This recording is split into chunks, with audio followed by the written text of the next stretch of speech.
We'll start now. So we are towards the end of this course and a couple of lectures left. This is our 10th lecture. I planned for 12 lectures, but I think I'll be finishing the syllabus that I wanted to cover in 10 and 11 classes. Uh, 11th lecture, which will be, I think, tomorrow. We'll finish the chapter, I guess, 11 from this textbook DK Chang that we're following. For the 12th lecture, we can do sort of uh, discuss on some topics. Maybe I'll see what we plan for the 12th one, do some feedback as well. And before the 12th lecture, I'll share the feedback form, which will be very important for you to fill up if for the course completion certificate. Um, it will be sort of a mid-size form. You'll be asked to rate me and the course, and yeah, that's it. I'll also try to design some assignments and share them with you. Again, you need not return them. So I'll share the assignments before the 12th class. And if there are questions from the assignments, we can discuss them as well on the last class. Okay. So with that, I'll start with the material that we to cover today. In the last class, um, we were doing, yeah, last class we started with the uh, module 8 from this course outline, which is the some other antenna types. We covered the traveling wave and the helical antennas. So most of the antenna theory had ended till uh, module 7, and the in 8 we are discussing some specialized type of antennas which are very common in the antenna engineering. And today's class will discuss Yagi-Uda antennas, and we'll start with broadband antennas. In that, we'll look at spiral antennas, and in the so this is a shorter class, so I'll not discuss log periodic today. So tomorrow we'll do log periodic and then aperture radiators, uh, which is sort of an example is for antennas. So we'll do those things tomorrow, and maybe so this will be for the 11th lecture, and then 12th will do discussions and examples. Okay. Um, so we've been following this particular textbook, and since this is a more concise textbook, I'll recommend once you're done with this course and if you want to do things in more detail, following antenna theory by Balanis, which this book is entirely on antennas, and this particular book is on electromagnetics, so there is a section on antennas. So you can start with this book, you'll be able to follow most of the things, and then you'll get in-depth knowledge of that some of the topics that we did not cover fully. Okay, so the previous class, we were doing some other antennas, and before that we were doing transmit receive systems. So we'll uh, again this class as well will be doing some other antenna types as well. Okay. Starting with the Yagi-Uda antennas. So these are the most popular kind of antennas which you must have seen right away from your childhood. These are the popular TV antennas. They come in different shapes and sizes, but the concept remains the same. So where you have one uh, main radiator, and then there is a reflector, and then there are the directors.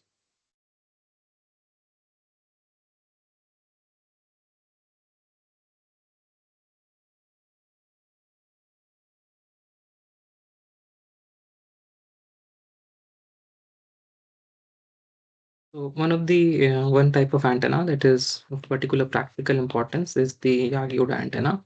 So the name comes from two different scientists, Yagi and Uda, which is seen on the rooftops of many households for reception of TV signals. Uh, Now, the Yagi-Uda antenna in the transmitting mode is an array of parallel linear antennas, of which only one is driven by excitation source and the rest are parasitic, not directly connected to the source. What this means is when this is acting in the transmission mode, uh, we are just feeding only one of the elements, but the rest of the elements are arranged in such a way the this element, this element, this element, and this. All these elements are arranged in such a way that they form an array. So if all these elements, like for example, if they were fed with some particular phase, so this would have been an array, right?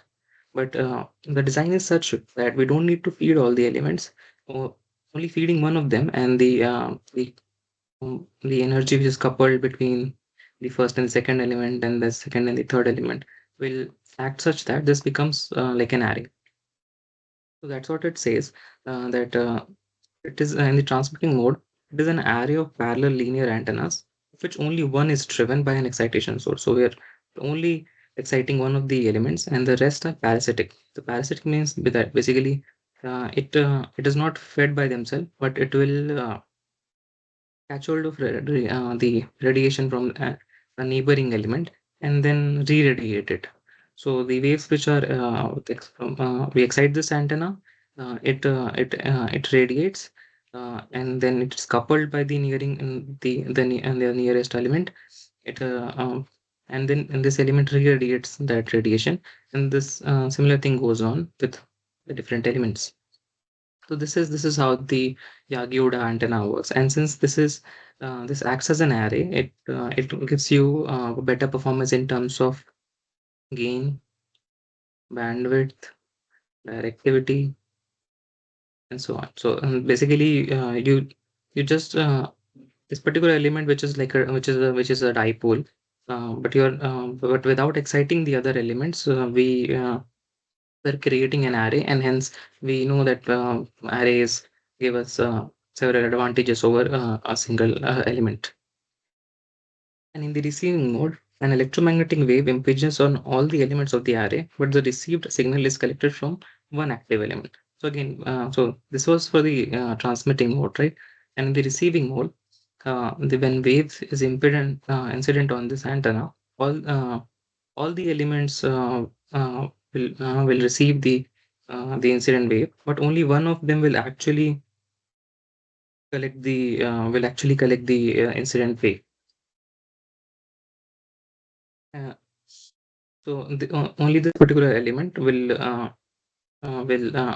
actually collect the wave, but on the all the nearing elements they will receive the wave, and then due to their coupling nature, they will basically enhance the reception in the main element which is being fed. So the simplicity in the feed structure is a major advantage of the Yagi-Uda antenna over other linear arrays. So as you can see, although this works as an array, we only have one feed, which is over here.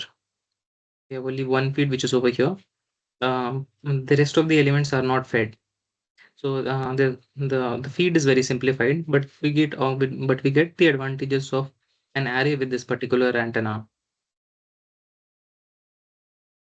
Well, I'll pause over here. If there are questions from things which we discussed, with uh, take them now, or we'll proceed.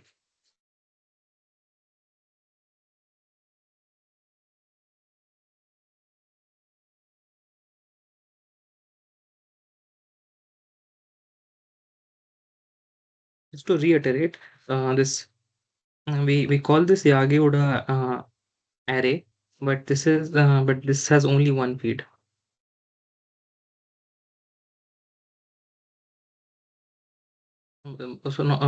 Sorry, the arrays also have one feed. This has only one element which is being which is being actually fed and being excited. So a regular array, for example, a microstrip patch array, uh, over there, you you have, for example, let's say 4 element array, what will happen is you will have a feed over here, but this particular feed will this will be used to feed all the elements. But unlike this regular array,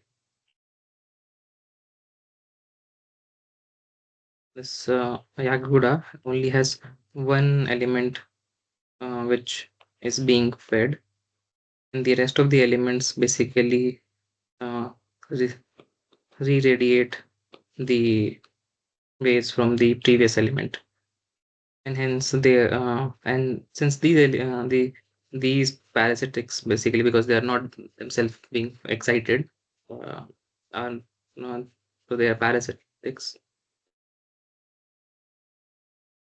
but since they help in improving directivity, they are also pull directors.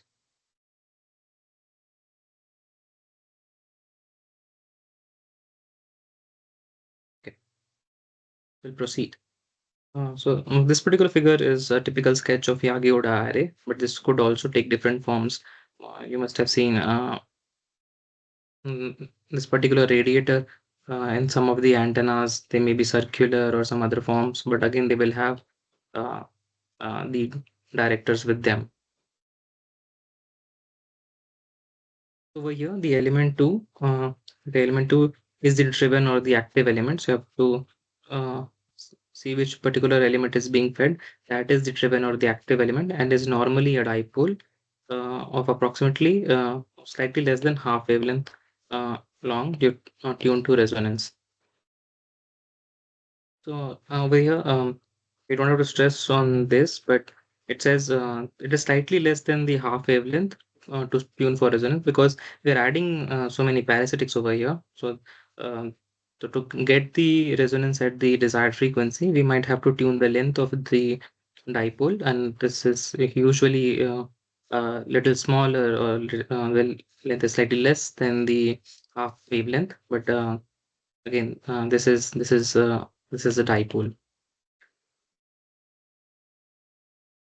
All the other elements are parasitics. By parasitics, we mean that they are not being directly fed. So they basically re-radiate the radiation from the active element. And the element one, this particular element, is known as a reflector, which is slightly longer than the driven element. And whereas 3 to n are the directors, which are shorter than the driven element. So the thing about reflector is this is the closest analogy. You can say this is like a ground for the antenna. So we want the beam in this direction, something like this. So this is an end fire sort of radiation pattern will be there. So this is the reflector. This will reflect, and the rest of the elements will actually couple and increase the directivity of this particular antenna. So if it was a dipole like this, its radiation pattern would look like this. But if you include a ground over here, its radiation pattern will uh, sorry, so if this is a dipole over here, its radiation pattern will be like this. This will be like a donut, right? Uh, or if you draw it in this cross section like this, yeah, so it will look like this. Yeah, the cross section line. So it will look like this. Now if you include a reflector over here, which is like a ground, so this particular the left hand side will will have less radiation, and it will be more towards the right hand side. So it will become uh, uh, it will act like an end fire. And then when you start including the directors, this its directivity will increase. I hope you were able to follow what I was drawing. So there's a reflector which makes sure that you radiate in one direction, and then you increase the directors to have a more directive antenna. Because all the elements are coupled, the current distribution in each element depends on the length and the spacing of the other elements. So since these all the elements are coupled, so this means for the element which is the radiator or the active element over there, the current distribution will depend upon how the signal is being fed. But for the rest of the elements, the current distribution in them will depend upon what is the spacing between the element, and how long is the this particular element. So based on the spacing, the current distribution will change, and which will affect your antenna's performance. So you'll have to optimize the gap between the each element and the length of the each element. So if you tune them, you'll end up increasing the bandwidth and the directivity. Consequently, the Yagi-Uda antenna of many elements presents a formidable analytical problem. So, if you have a lot of elements, solving it analytically, that is by equations, will be tough. We tend to use simulate circuit simu the sorry EM simulators to optimize them. So again, I'll pause over here. If there are questions on reflector, the active element, or director, uh, um, we can discuss them now.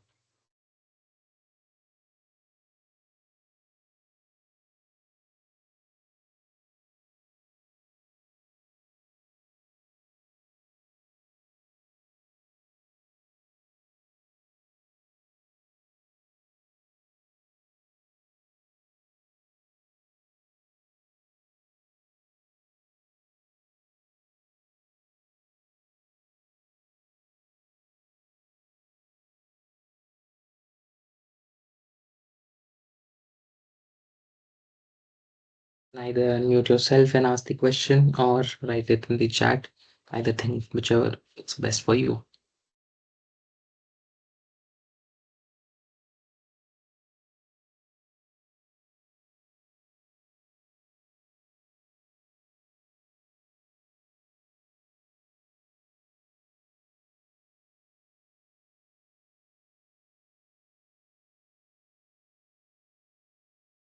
There's a question from uh, Anusuya.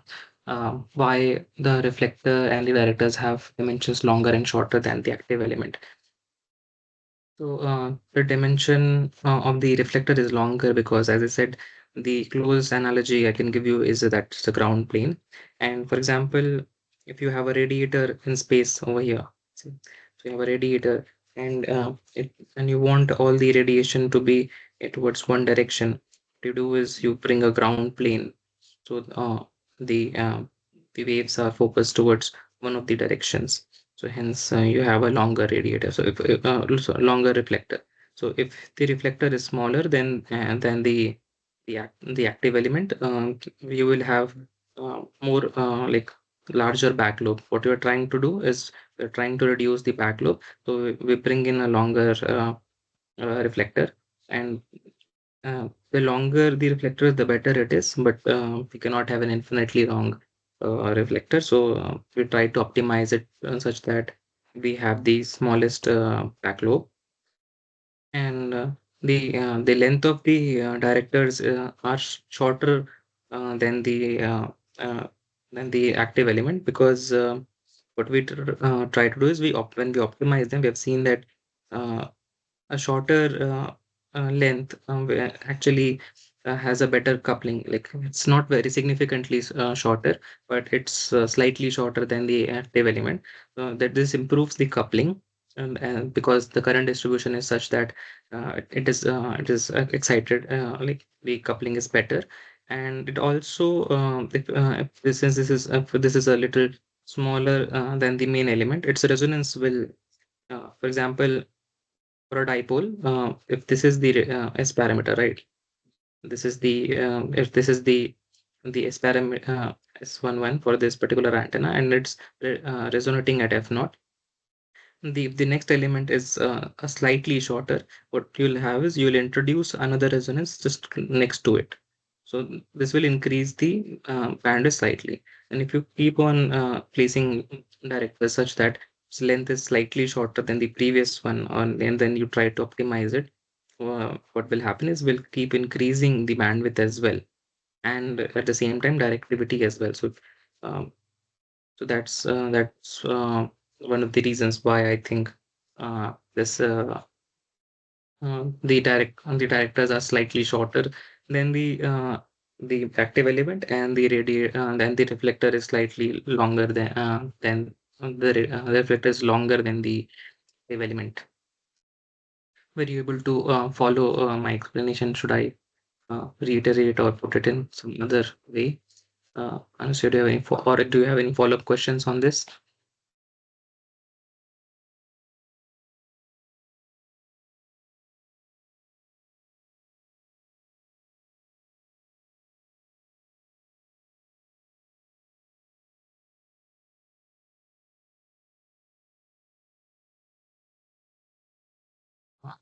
Also, is there any limitations uh, of the spacing between the elements? Yeah, yes. So again, if you remember from the discussion on the arrays, the spacing of the elements is very important. So you have to make sure the spacing between the elements is such that uh, uh, can be coupled in a more constructive way.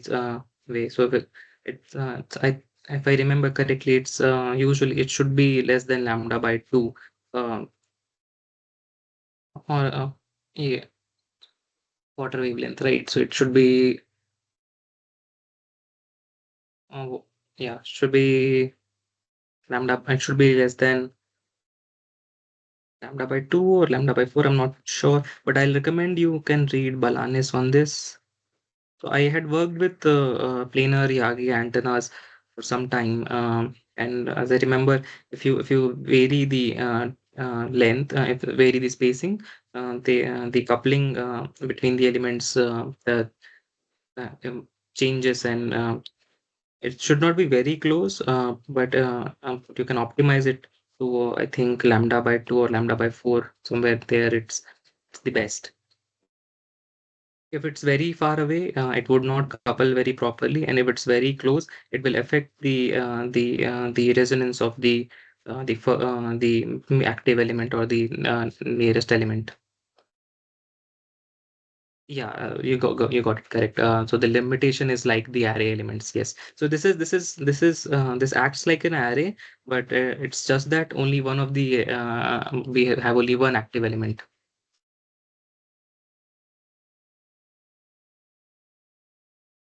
Any other follow-up question on this? Okay, great.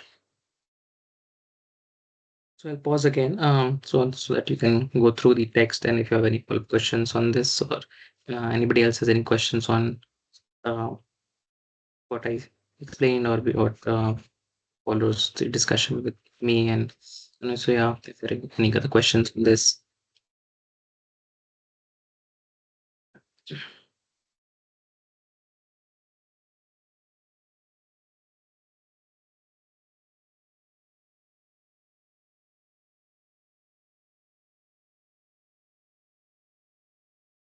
If not, we'll continue with our discussion on Yagi-Oda antennas. Yeah. Um, with experience, we have shown that little advantage is gained by using more than one reflector. Uh, but directivity can be improved by increasing the number of directors. So this means that when we said that by increasing the number of directors, we can increase the bandwidth and the directivity. Um, but this does not imply that if we infinitely increase the number of directors, the performance will keep increasing. Only up to a certain number of directors. The usual number is 2 to 3 directors will give you enough improvement over a single dipole. But if you keep increasing, for example, if you go up to like 8 or 9, there won't be significant improvement with the overall performance, except that the directivity will be is the only will definitely increase. That too will also stop. Like there will be negligible improvements after 10 to 12 directors. So after 10 or 12, the improvement in directivity will also slow down.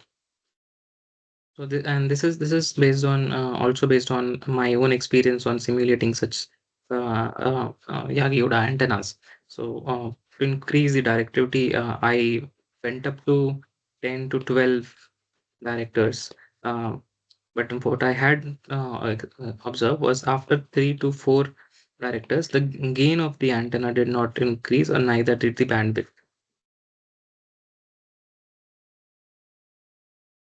So, and as we have already seen, the Yagi-Uda antenna is an end-fire array with its main beam pointing away from the reflector. So again, so this is sort of the radiation pattern. If you plot it, this will look like something like this. You'll have one main beam uh, in an end-fire fashion. And if you're designing Yakuda antenna, this is what is expected from you. You'll get a high directivity, uh, a narrow beam width. That is, this particular angle, this theta, will be very narrow, low side lobes. So these side lobes will be very less, and high front to back ratio. So the lobes will be less. So this is where the your reflector comes in. So if you don't design the reflector very carefully, the front to back ratio uh, will not be good, because you'll have back the backward lobe, or this will backward radiation will be there. With the dipole of so this is over here we'll have some information on a typical uh, uh, Yagi-Uda antenna with the dipole radius assumed to be a, this is your radius. A well-designed 6-element Yagi-Uda array with 4 uniformly spaced director equal lengths may have the following data. So over here the from the textbook you have some data on the dimension and the performance characteristics. So you can see the H1 is for the first element, so it's slightly greater than the uh, the half wavelength. The second element, which is the active element, is slightly less than the half wavelength. The rest of the directors have are slightly less than again the active element. And then spacing is okay, spacing is, as I saying, lambda by 4. uh, and then uh, yeah, between the active element and the reflector, it's lambda by 4, and for others it's slightly uh, greater than lambda by 4, but less than lambda by 2. So it's somewhere there. So this has been optimized, and based on this, you can see the directivity is uh, 8.77 dB, which is much greater than the half than what we get from a half wave dipole. So if it was just this dipole, we'll have almost 2 dB of directivity, but with for a 6-element Yagi-Uda array, it's 8.77, which is significantly higher. Your half power beam width is 45 degrees, and the uh, which is much narrower than a dipole, which will be much like greater than I guess 90 degrees. Uh, the first light lobe level is very, much lower, and front to back ratio is 9.52 dBs. So this is quite good for uh, uh, an antenna array which is only one excited element. So I'll again pause over here, let you go through the text, and if you have any questions on this or from the previous slides, you can take them.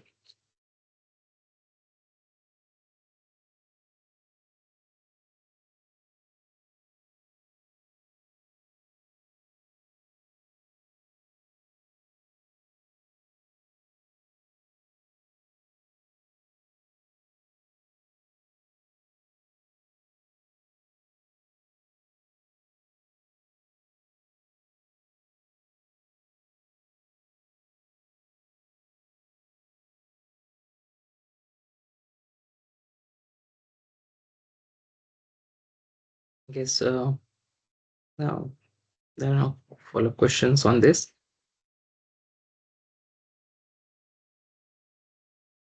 Again, this could be further optimize the antenna which we saw in the previous slide, the configuration. It has been found that the uniformly spaced directors of equivalence do not make the optimum array. Again, this could be optimized, and there have been analytical methods for maximization of the directivity by adjusting both the inter-element spacing and the length of the array elements. So again, now if you're trying to optimize this further, then you will have a lot of variables under your control. For example, the spacing between each of the element, the length of the each of the element, spacing between the element and the director. So optimizing each length and each spacing.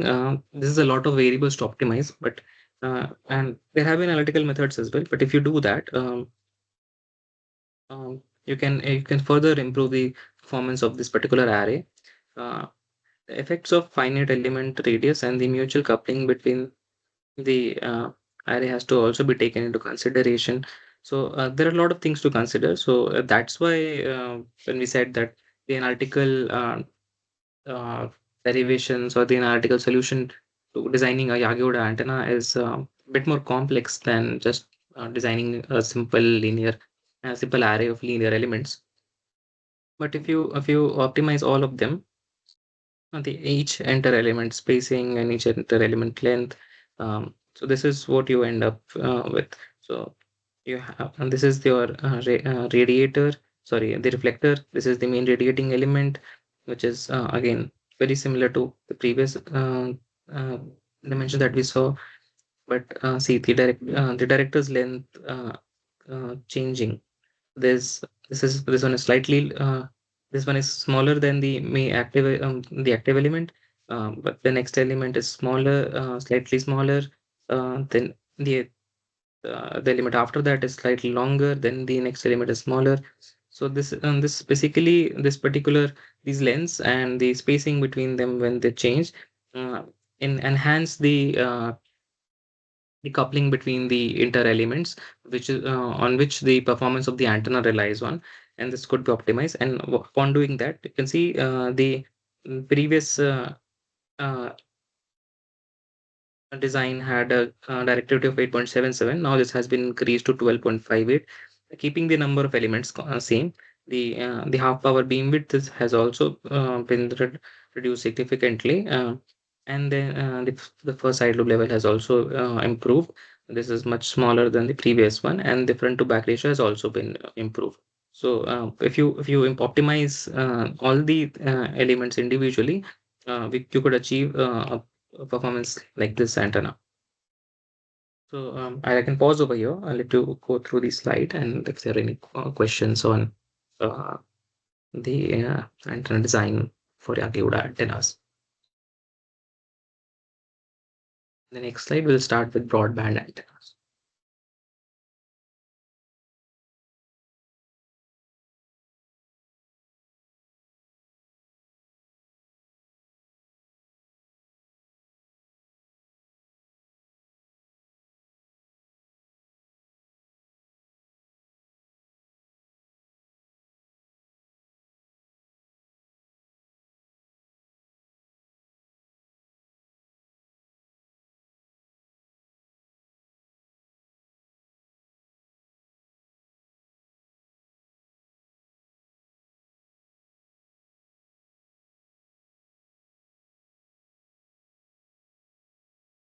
So I guess you got to go through the slide, and there are no follow-up questions.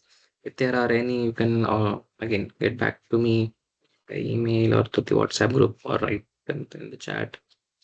This meeting will proceed with broadband antennas.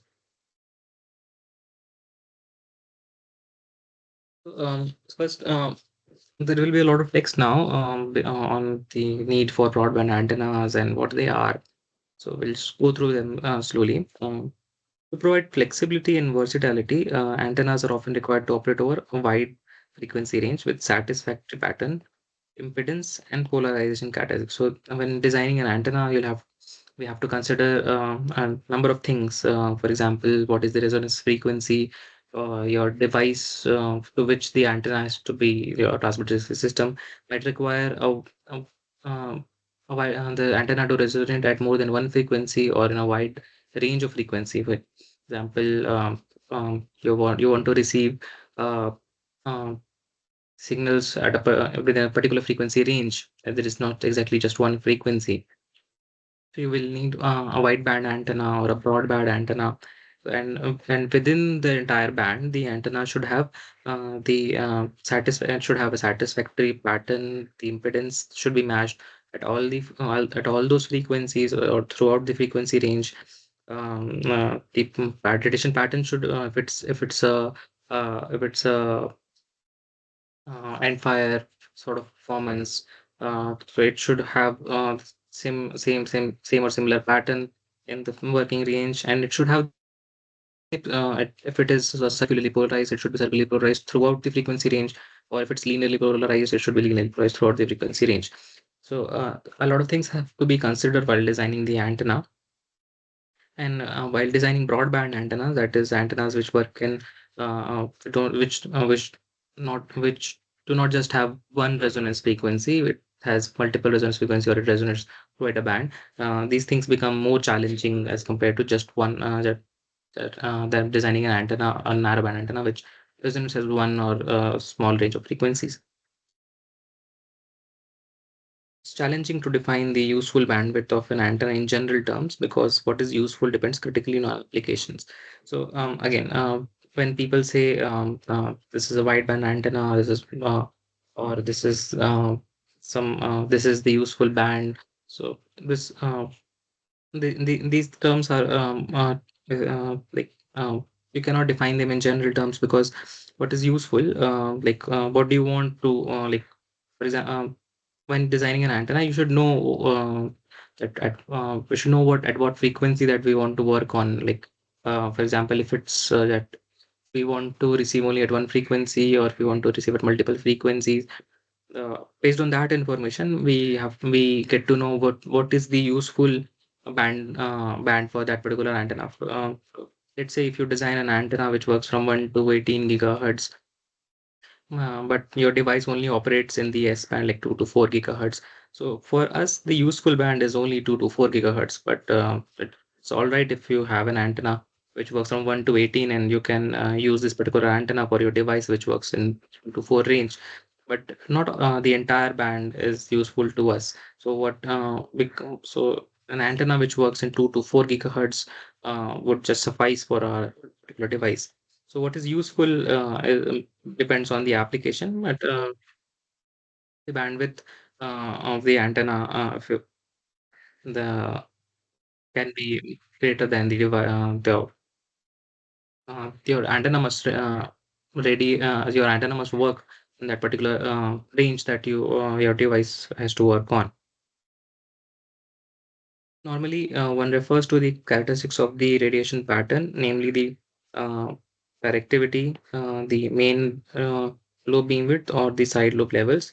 Um, when designing the particular antenna, these are the again emphasizing on them. Then these are the important things that we have to make sure. Apart from the gain, we also have to make sure the that we gain or directivity are basically interchangeable. We have to up- make sure that the directivity or the gain is good some as at some particular that uh, is basically good enough for a device. For example, it's higher the better sort of thing goes on. It should have sufficient gain or the directivity. The main lobe beam width, for example. If you need more of an isotopic sort of pattern, then the beam width should be that form. Or if you need a more narrow band performance, you should meet the required characteristics. Uh, and if it is sort of a narrow beam antenna, you have to make sure that do you need the side lobes, and how much should the side lobes be. Yeah, so you have to make sure that the side lobe levels are low or high based on what you need. However, for antennas of relatively small dimensions in terms of wavelength, the impedance characteristics becomes very important. So, while designing antennas of small dimensions in terms of wavelength, for example, um, if you're designing an antenna at uh, in some in for example like 28 gigahertz or any other frequency, you have to make sure that you match the impedance well with because you will have for example you will have a 50 ohm SMA or something delivering power to your antenna, and yeah, you have to make sure match the impedance of the antenna with the feed. So you have to make sure that you work out your impedance, uh, that is impedance of your the antenna design really well.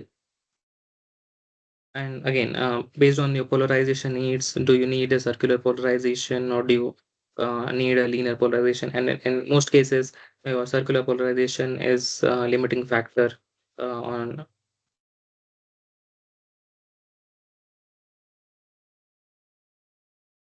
is the limiting factor on your useful bandwidth. So it has been seen that a lot of most of the wideband antennas or the broadband antennas, when they work in a particular frequency range, they do not. It's very tough to design a circularly polarized antenna for the entire bandwidth. It's very easy to get circular polarization say at particular frequencies or in a smaller frequency range, or if it is a narrowband antenna or with one or two resonances, you can design the circular polarized we can get the circular polarization at that particular frequency, but to get it throughout the band, it's really difficult. So usually designing the circular polarization limits your useful bandwidth. So, for example, if you have an antenna of 1 to 18 gigahertz, but you're only able to get circular polarization from, for example, 2 to 4 gigahertz and then 6 to 8 gigahertz, or you, you're able to get circular polarization within these frequency ranges, but not throughout the 1 to 18 gigahertz range. Then, basically your 4 to 6, let's say, the band is kind of a useless because you won't be able to receive uh, waves which do not match the polarization within that frequency range.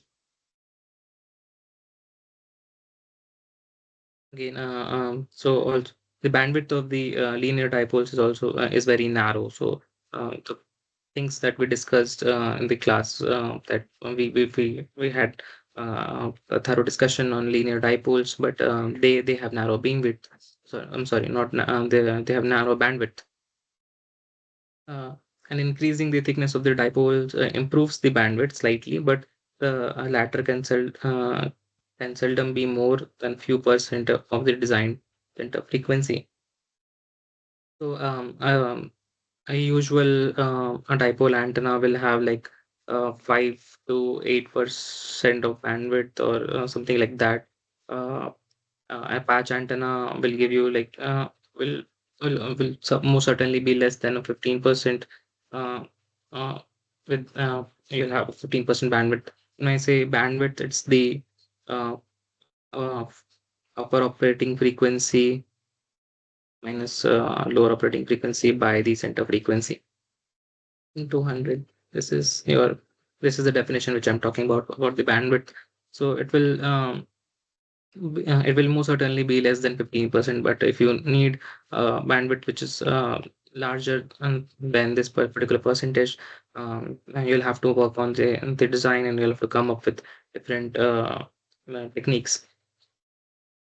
So in this like in this the following discussion, we'll briefly discuss two types of broad antennas. So we'll do one today, which is which is one of them is a frequency independent, and another design design will be based on um, uh, some in terms of lambda.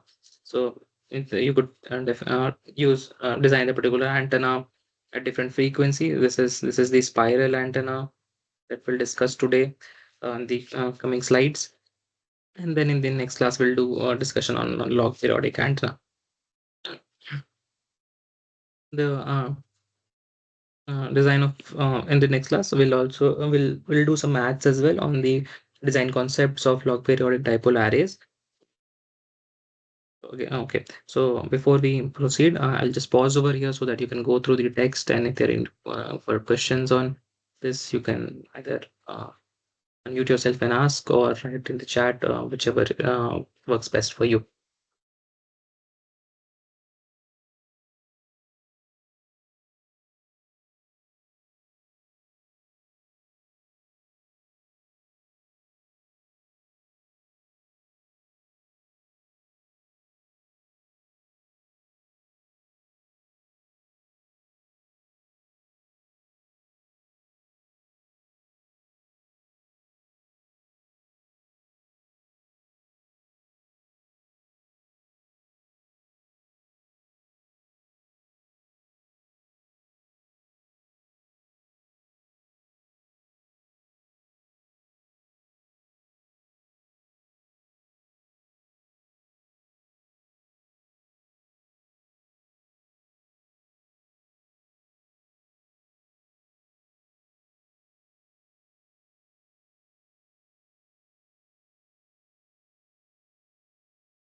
Okay.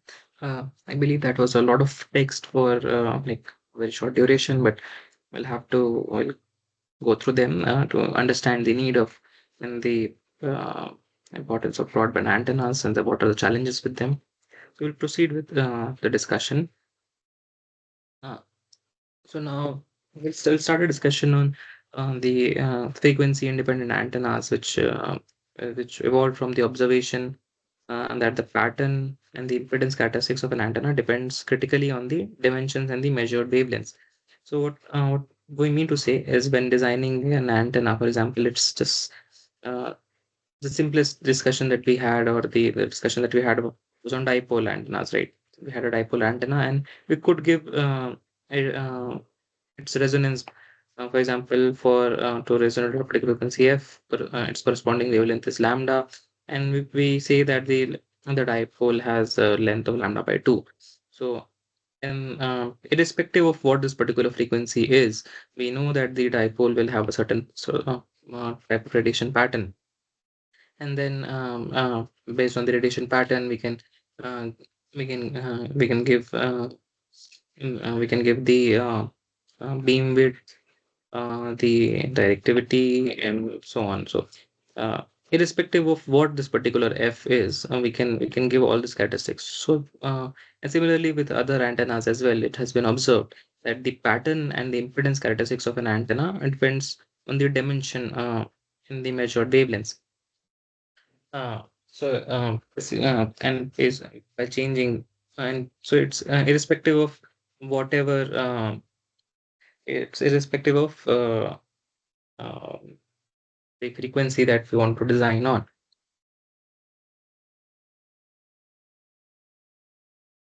Okay.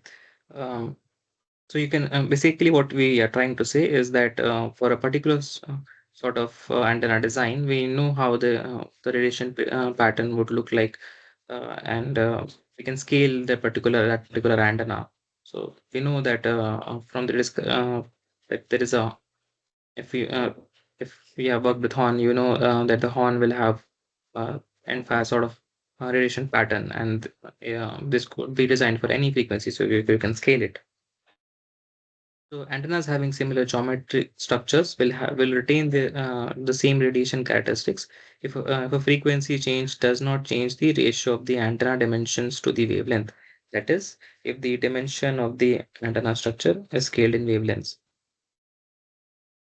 So this basically means that we can one design can be scaled. One design at particular frequency can be scaled to other frequencies as well. And this particular observation led to suggestion that if an antenna structure could be described entirely by angles without specifying any characteristic length dimensions, its pattern impedance characteristic would be frequency independent. So yeah, so it's the same thing that if you can design an antenna in terms of basically variables, you can choose and you can choose that whatever frequency that you want it to work on. So one of these best examples is a spiral antenna that we'll discuss now. So before we start with the spiral antenna, we'll have to first uh, understand what is an equiangular spiral is, like which will be used to design that particular antenna. So it's given by this particular expression 11149A from the textbook. You can also so this you can use this expression and plot it in MATLAB, or Desmos is a website where you can do this. Desmos has a built-in function where you can scale the variables and see how the like, equiangular spiral works. So equiangular spiral, it looks something like this, and this basically means is that uh, if you make it makes a constant angle with the radius vector. So if you take the center point and draw a perpendicular on this on your perpendicular on this particular line, you draw a tangent and then you try to join it. This particular angle will always be the same for for a particular equiangular spiral. And then these uh, constants help decide how tightly would this particular spiral will be wound, or what till what length it goes and how does it start. So this particular uh, equation makes this particular kind of spiral, and we call it equiangular because this particular from wherever you join the radius vector, it will make the same angle. So I'll pause over here, let you go through the text, and if there are any questions on this, uh, we can discuss them. On the next slide, we'll start discussing these spiral antennas.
There was some sound from the Teams app.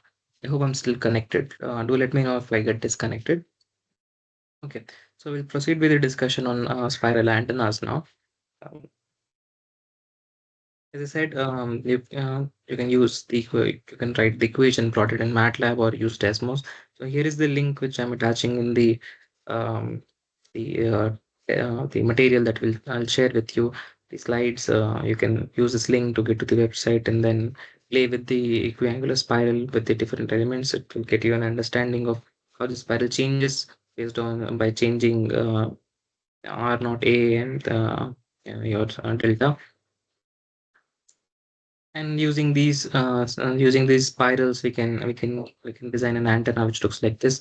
This particular antenna has four such spirals, and which is used to design this. In this design, you can see two of these arms are these, and then the other two arms are over here. So there are four such arms, and their combination makes this particular two arm. Uh, Yeah, sorry, four of such spirals make two arms. So this is one arm, this is the other arm which is shaded, and each arm is using two spirals. So by using the spiral, we can get a planar two-arm equiangular spiral antenna, and we'll discuss this particular spiral antenna now. So this is the also this particular equiangular spiral is also known as a logarithmic spiral because you can always rearrange an exponential to write in terms of logarithms, and the angle change is proportional to L by R, so ln R by R naught. So this gives this is proportional to this particular ratio. So do play with the Desmos site. I'll recommend to get a better understanding for the spiral antenna design. And yeah, so based on the by changing the elements R not A and delta, you can change the size of the terminal region, which is this particular where it ends. Uh, there is the rate of the spiral, which is how tightly this is wound. Like it could be very tightly wound, or it could be very loosely wound. And the arm with this. So, for example, if there are two spirals, by changing the delta, you'll able to increase this particular arm width as well. Okay. Um, Over here, this is a planar two-arm spiral with symmetric arms. And to get this particular spiral antenna, these are the expressions that we have used. Uh, this is the first R, this is second R, the third and fourth. So I won't be reading them out because this is basically sort of playing with geometry to get a antenna design and then optimizing them.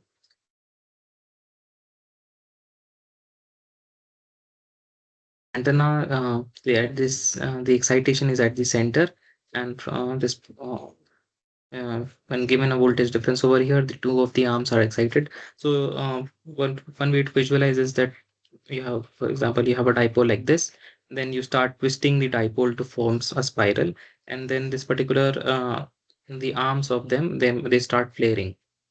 So this particular flaring is what it actually helps in increasing the bandwidth of this particular antenna arm. So, what I'll do is I'll finish this discussion on spiral antennas and take all the questions together. Uh, because up till now, what we have seen is how this particular geometry is made. Let us discuss how the antenna radiates, and then we can take questions if there are any. Uh, So the antenna is excited at the terminals by a voltage source that causes currents to flow. So over here we have a voltage source which causes the currents to flow through the two arms. And one of the viewpoint is that the current flows outwards along the spiral arms until they reach a region where most of the radiation occurs. So it means to say is the current starts flowing in this direction in both the arms, and once the current reaches a position uh, uh, where uh, they reach a position where it starts radiating. Uh, so this is one way to look at it, and then another viewpoint is that the electric field vector between the spiral arm travel outwards until the space between the arms express approximately the half wavelength of the operating frequency. So, for example, if you want for a frequency at f naught, the waves the electric field will start traveling outwards, and when it reaches a particular distance where this particular length becomes lambda by 2, it will radiate. And then, for example, at a frequency f1, which is f1 is greater than f naught, uh, corresponding there will be lambda 1 by 2, and at that particular length, this is f naught which starts radiating, then f1 starts radiating. Uh, sorry, ff. So this lambda will be smaller, right? So sorry, this, let's say f1 is smaller than f naught, so the f1 will start radiating. Similarly, uh, if there is f2 which is smaller than f1, corresponding lambda will be larger to lambda 2. So f2 will. So what happens is at a particular at different length of the spiral, the you basically reach the half wavelength, and if when you reach the half wavelength at that particular frequency, the uh, the uh, the uh, the uh, the wave leaves the antenna and starts radiating. So I hope you were able to follow whatever I'm trying to say.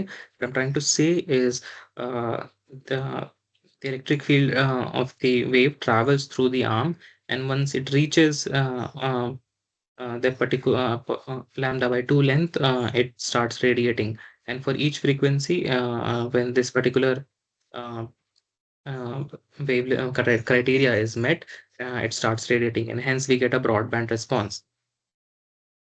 So in this region, the resonance occurs and the strong radiation takes place. Beyond this region, the currents and fields diminish rapidly, and truncation of the infinite spiral at a final boundary is of little consequence.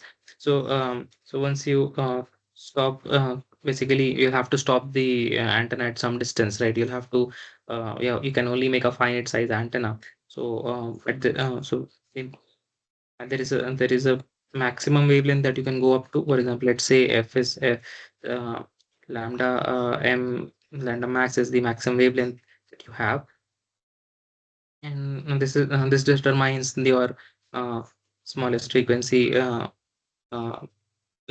f min,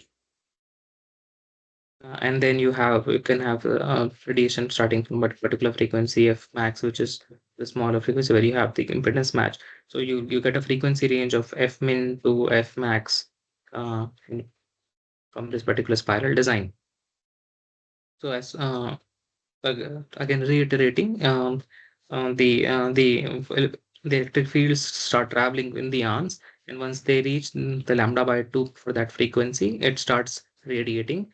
And by truncating the design, uh, we uh, we get your the f min limit, and then there is some f max limit as well based on the impedance matches in this case. An increase or decrease in the operating frequency simply moves the radiating region inward or outward along the spiral. So this means that if you're trying to operate at FOP, and by change if you change the FOP, the region where the maximum radiation occurs might shift to a different position, but it is not affected by the dimension of the antenna.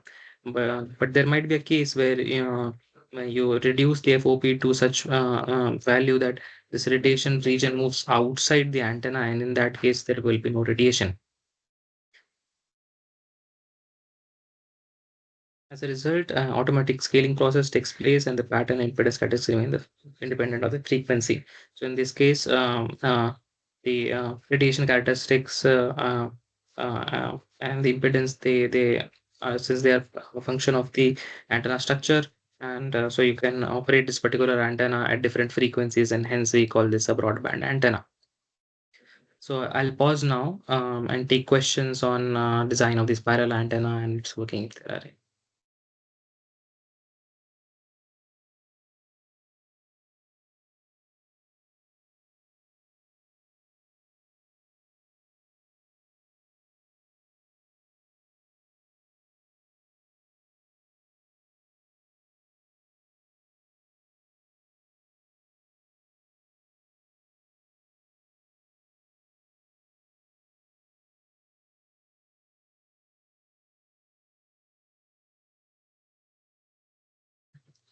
Thanks, Anusuya.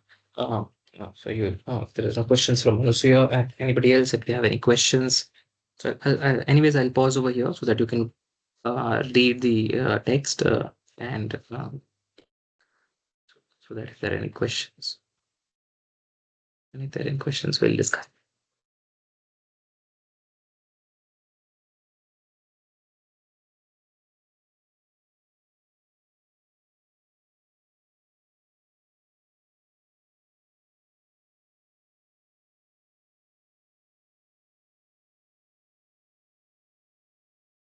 Okay. I'm guessing that there are no questions from the design of spiral antennas.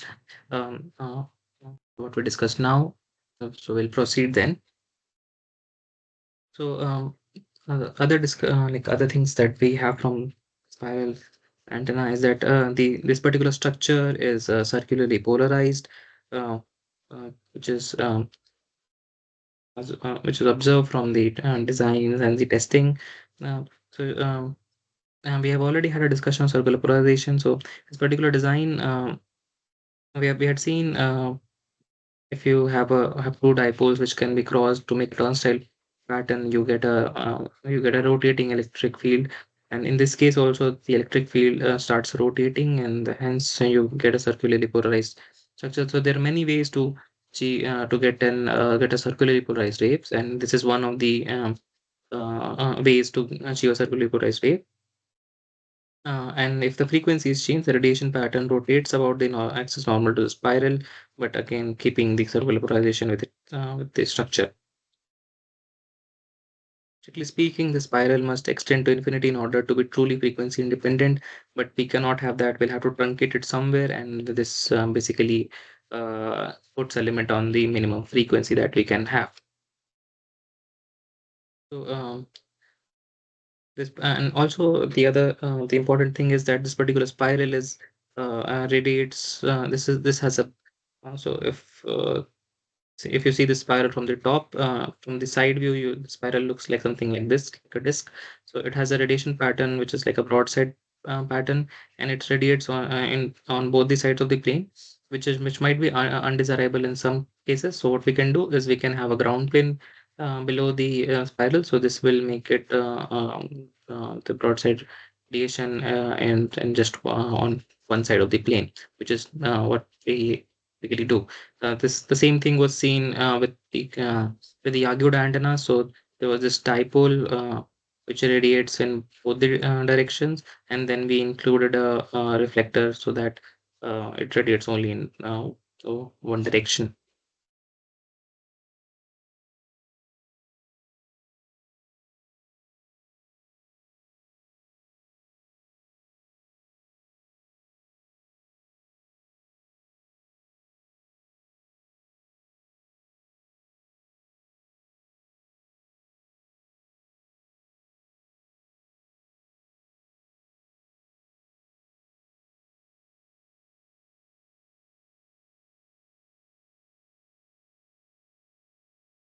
Okay, so that's all from the spiral antennas.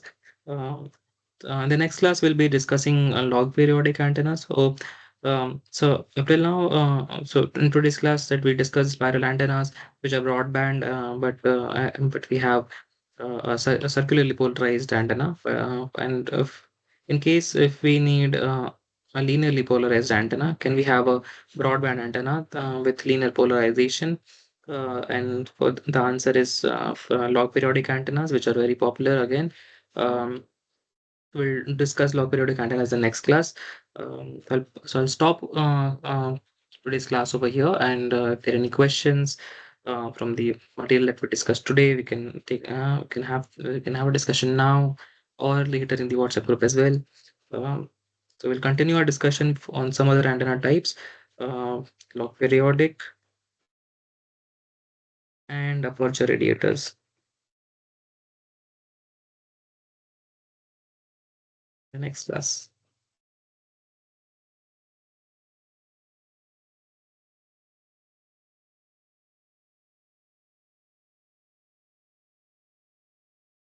So if there are any questions, okay,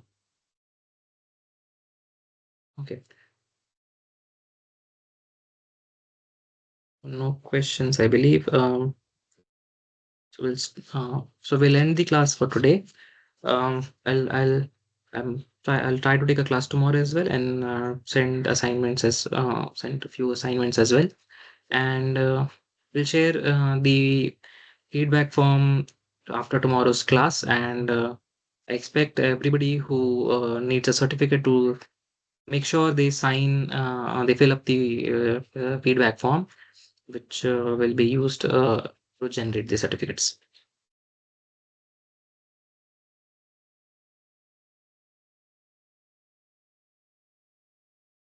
Okay, so no, the tomorrow's class won't be the last. Tomorrow's class will be the second last class. I plan to have 12 lectures in this particular course. And the 12th lecture will be sort of a last class sort of thing, discussions on topics, and some question. Maybe we can solve some examples. But we'll wrap up the material the that we have to cover in tomorrow's class.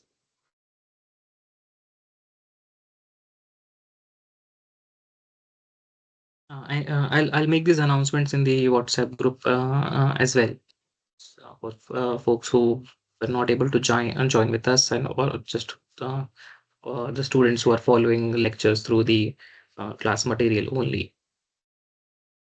Okay, so I'll end the class now, and see you tomorrow.